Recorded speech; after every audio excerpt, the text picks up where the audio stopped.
Hello everyone, welcome back to the channel. Today we're going to be looking at the song Drag Me Under by Sleep Token.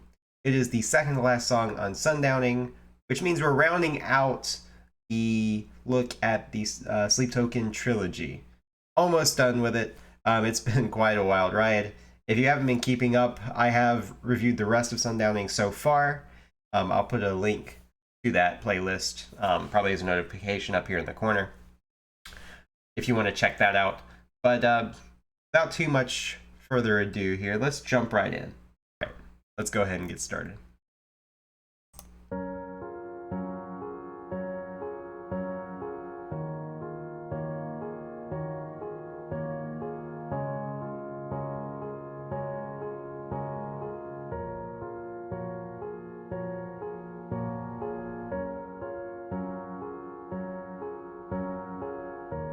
So we get this repeated kind of back and forth in the piano over and over this chord progression.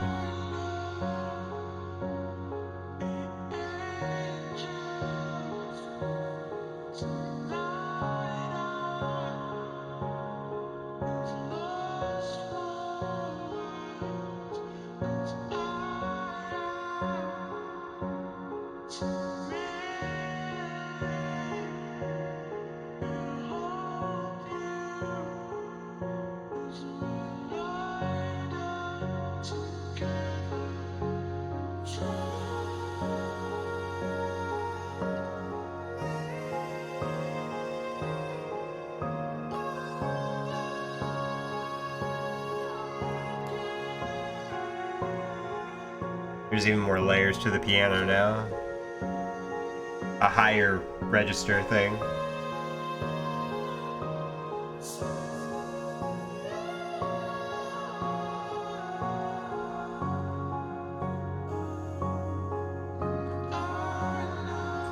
Before we get too deep, I just want to talk a little bit about the production on this song.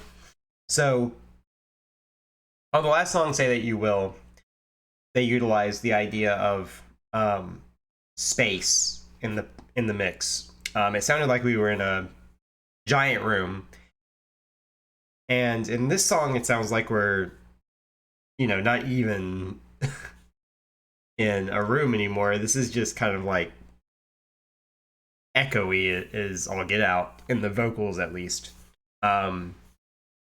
Which I think it's supposed to be that way. Obviously, it's got this, once again, this dreamy quality, and I think that's very intentional here, because at this point in the story of this album, I think we have finally reached, I guess, the climax, what Vessel was hoping for the whole time, with all of this suffering, all of these offerings, trying to pull Sleep down to earth to be with him. And this is what we get at the end of all that, is this really, I guess, like lullaby sounding song, where it sounds like we finally get a little bit of peace for Vessel. They get to entwine, and it says lie down together, right? He's finally feeling like her love, like she's actually there. The thing that's interesting is just, in Sleep Token fashion, like Drag Me Under is a little bit menacing for the vibe of the song, just hearing that. But then he says deep into your love, so it's once again that push and pull of like some sinister sounding things with these really saccharine, sweet professions of love entangled. It's very indicative of their relationship, I think. But yeah, the piano part here is just kind of doing chord changes with that repeated motif. And you can hear, I think it's probably like a third piano part whenever we get to, I guess, what you would call the chorus here, the Drag Me Under part, where he adds like an octave up. He's doing some stuff too. It's just like a symphony of just kind of piano, and I'm sure there's some like synth and pad sounds in the background to fill the sound out. But even so far, we can kind of hear like it's building on itself. Yeah, we get the really restrained falsetto vocals from Vessel as well. very slow and methodical with the way that he is delivering this melody. And it is a strong melody. It kind of goes all over the place with the falsetto and the drag me under part. He's doing some big jumps that make it stand out more than the verse does. The verse is like plodding along, and then he gets to that chorus, and all these big jumps really just draw us in even more.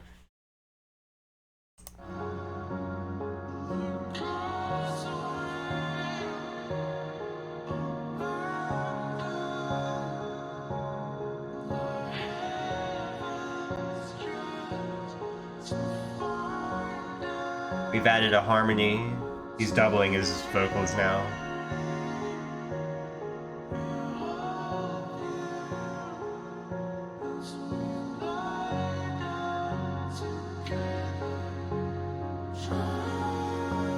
Ooh.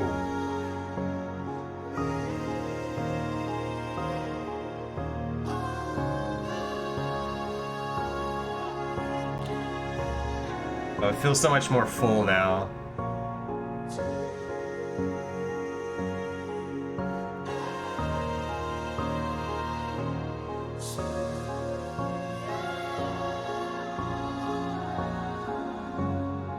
His harmonies are so good. Just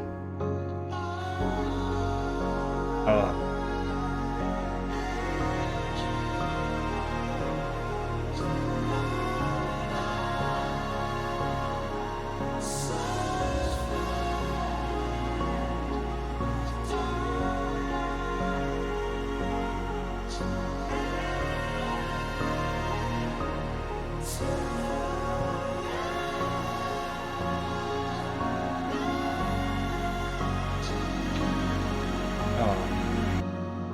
I always love when we've got the choir of vessels. Like he does that on songs where he'll layer his vocals like that.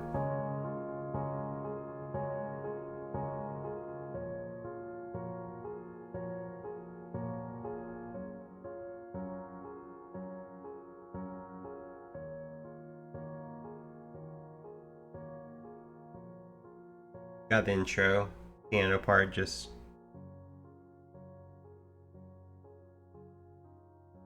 playing us out.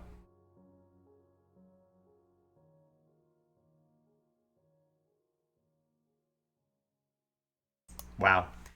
So this song is very clearly supposed to be kind of this pretty, like we've reached kind of the climax of the album moment, I feel like. He's finally gotten what he wants. He's with Sleep. We've got some interesting lyrics here. I think it's pretty self-explanatory what he's going for. These are not as cryptic, I would say, as some of the other lyrics. It is interesting that he mentions the gods here, abandoning the heavens to behold them, right, as they lie down together. It's just that, I guess, monumental or beautiful of a moment, right? Almost like they're jealous. And I think that kind of harkens back to the song Gods, where it sounds like he's kind of railing against the gods to release Sleep to him. And maybe this kind of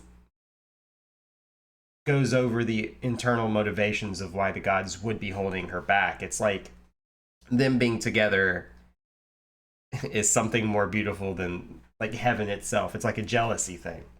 And this is the way that Vessel sees it, obviously. So they finally get together. We get this beautiful ending part here where they do the classic Sleep Token trick. I say trick, but it's just a way to write the songs, right? Where we've got two different parts of the songs, two different melodies that just get layered together, and we get that choir of vessel sound where it's just a bunch of different vessels singing. And it always comes together so well and just rounds out the song, taking those two pieces and putting them together. I really love it when that happens in Sleep Token songs. The interesting thing that I will pull out here lyrically is we get this part, hold me beneath the surface, deep into your love, this kind of idea here, where this makes us kind of think of water. And if you watch the visualizer for this song, it's also got a bunch of kind of deep sea settings and stuff like that. Which this is the biggest setup, I think, for This Place Will Become Your Tomb. It's a foreshadowing of what's to come. Right now, the context is it's like this blissful dream state where they can be together, but we know what's coming. We've already listened to This Place Will Become Your Tomb. This kind of dream state will end up being his hell very soon. So this is a bittersweet kind of last moment of reprieve and sanity for a while in the discography, which makes it even that much more heartbreaking to hear. Yeah, this is a beautiful song. I see why they would include it here. Every album has something kind of similar to this, I would say. This Place Will Become Your Tomb has Telomeres, which is kind of this type of song. So I think it's mirrored in some of their other work. But yeah, this is unique, especially for this album. We've got a lot of piano-driven songs, but nothing that's quite as dreamy and, I guess, just vibes-based as this song is. But that's about all I have to say about Drag Me Under. Next time, I will be looking at the final song of Sundowning and the final song of the trilogy that I have not gone over yet, which is Bloodsport. So I hope you'll join me then, and I'll see you on the next one.